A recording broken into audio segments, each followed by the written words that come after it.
I just graduated high school and was planning on attending a local college upstate.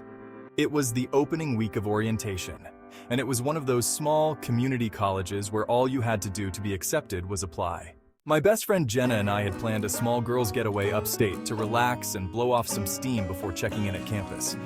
We had been dreaming of moving out of our one-stoplight town since our first year in middle school. Now it seemed like that dream was finally becoming a reality, and with us both being freshmen in college, we hoped to be in the same dorm. As I packed my things to get ready, I thought to myself how great it would be to finally get away. I had grown up in coal country, in a small town in Pennsylvania. My dad worked at the local mine as a haul truck driver until it shut down. I would be the first person in my family to attend college.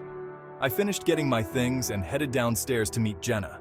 I didn't have my own car, but Jenna got a beat-up old pickup truck for her 18th birthday that needed a lot of love. It wasn't pretty or much to look at, but it got us from point A to point B.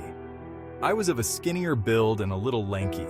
My mom would always call me an awkward duck because I was never very coordinated in sports, always tripping over myself and being very clumsy. I will admit I did look a little awkward. I was always self-conscious and shy, and I'd never had a boyfriend, unlike Jenna. She was confident, flirty, and filled out in all the places boys seemed to care about. She always had boys hanging around and wanting her attention. At times, I wished boys were as interested in me as they were in Jenna. But with her being my best friend, I never let it bother me too much. Jenna met me at my parents' house, packed my things in her truck, and we hit the road. We were so excited for our girls' trip. The sun was setting as we drove up the winding roads into the mountains. The sky turned a deep orange, and shadows stretched across the landscape. We talked and laughed, reminiscing about high school and dreaming about our future. Jenna turned up the radio, and we sang along to our favorite songs, the wind whipping through the open windows. The sun was setting as we drove up the winding roads into the mountains. The sky turned a deep orange, and shadows stretched across the landscape. We talked and laughed, reminiscing about high school and dreaming about our future.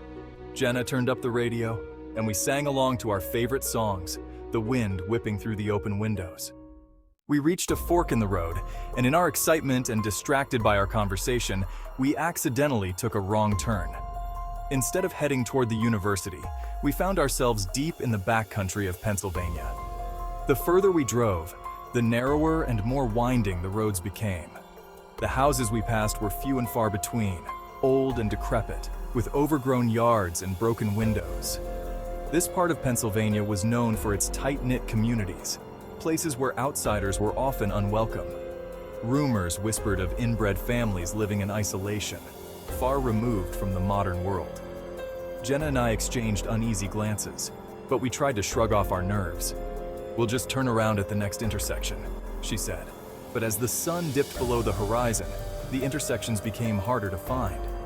Finally, we saw a faint glow of light in the distance. "Look, maybe someone there can give us directions," Jenna suggested. We drove toward the light and found ourselves at a small, rundown farmhouse. A single light bulb hung above the porch, casting eerie shadows. "Are you sure about this?" I asked, but Jenna was already out of the truck. She left it running, figuring we wouldn't be long. I hesitated, then followed her to the porch. Jenna knocked on the door, and we waited. There was no answer. She knocked again, harder this time, and the door creaked open a few inches. "Hello?" Jenna called out. There was no response, just the sound of the wind rustling through the trees. We stood there, flashlights cutting through the darkness. The house was in disarray, with old furniture covered in dust and cobwebs. It felt like no one had lived there for years. "We should go," I whispered, but Jenna was determined. She knocked one last time, louder. Still, there was no answer. The eerie silence pressed in around us, and I could feel the hairs on the back of my neck standing up. "We're leaving," I insisted, grabbing Jenna's arm. She nodded, finally looking as scared as I felt. We turned to go back to the truck when a sudden loud thump came from the woods behind us. We both froze.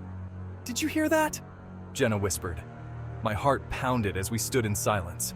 Another thump, followed by the sound of something dragging across the ground. Then we saw it, emerging from the shadows. A distorted figure that looked almost human, but horribly twisted and deformed. Its skin was pale and mottled, stretched tight over a gaunt, misshapen frame. Its eyes were sunken and wide. It reeked of unpleasant body odor. "Do you know the way to the university?" Jenna asked, her voice wavering. The figure raised a hand, pointing vaguely down the road, but its movements were slow and disjointed. I noticed a keychain hanging from its belt with a severed ear on it. Dried blood crusted around the edges. "Thank you," Jenna said, her voice trembling as she started to back away. The figure's grotesque seemed to widen, its eyes gleaming with something dark and predatory as it noticed we had seen the severed ear. We turned quickly, trying to stay calm, but fear overtook us and we bolted to the truck. The truck seemed so far away. My lungs burned and my legs felt like they were turning to jelly as I ran. As we staggered towards the truck, a chilling snap shattered the night. It was like the sharp crunch of a bone breaking or a huge bite taken out of a crisp apple. I whipped around, my heart sinking as I saw Jenna on the ground, clutching her ankle. Her face was twisted in agony, and her eyes were wide with terror. "Jenna, hold on!" I called out, rushing to her side. She tried to get up, but each movement only made her pain worse. Her leg was caught in what seemed like a huge bear trap, hidden in the dirt, right in the road. How we did not see it before, I do not know, but it was clasped down on her. Her cries echoed through the empty night, a haunting sound that seemed to grow louder as the darkness deepened. I attempted to help her to her feet, but my lanky frame was no match for the weight of her suffering. I pulled with all my strength, but the strain of her weight and the raw terror that gripped me made every effort feel futile. The figure behind us seemed to watch with a ghastly interest, its movements slow but deliberate. I could feel its malevolent gaze on our backs, a suffocating presence that drove our panic to new heights. My own fear was a tangible thing, an icy claw tightening around my chest. "Go!" Jenna screamed, her voice cracking with pain. "Get help!" Her tears glistened in the dim light, her desperation an unbearable burden on my already frayed nerves. I hesitated, my heart torn between the need to help Jenna and the overwhelming fear of leaving her alone. With one last effort, I tried to lift her, but she was too heavy and I was too weak.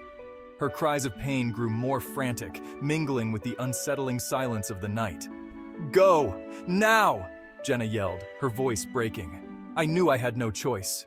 I sprinted toward the truck, every step a struggle against the terror that threatened to consume me. The engine roared to life, and I threw the truck into gear, my hands shaking uncontrollably as I sped away from the farmhouse. The darkness behind us seemed to close in, the shadows stretching longer and more ominous as we fled. I glanced in the rearview mirror, and for a brief, horrifying moment, I thought I saw the figure standing at the edge of the road, its eyes glowing with a sinister light. The truck lurched forward, the headlights cutting through the night as I drove as fast as I could. I didn't stop until I reached a small gas station miles away where I called the police.